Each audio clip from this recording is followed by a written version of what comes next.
দেখুন, মানুষ তৈরি আছে। ভারতবর্ষে মানুষ যেভাবে মোদিজির ওপরে ভরসা করেছেন, যেভাবে মানুষ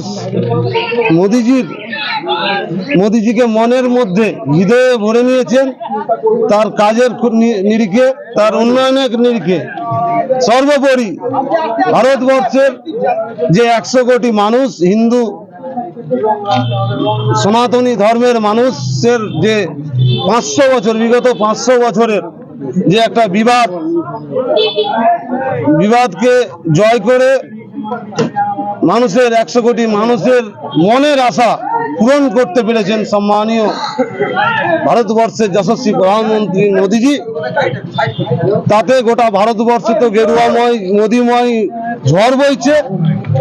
একই রূপ আমার এই জঙ্গিপুর লোকসভাতেও মোদি ঝড় চলছে। আমি আমার প্রতিদ্বন্দ্বিতা হিসাবে আমি এই মুহূর্তে কাউকেই ভাবছি না। মানুষ তৈরি আছে বিজেপিকে জেতানোর জন্য।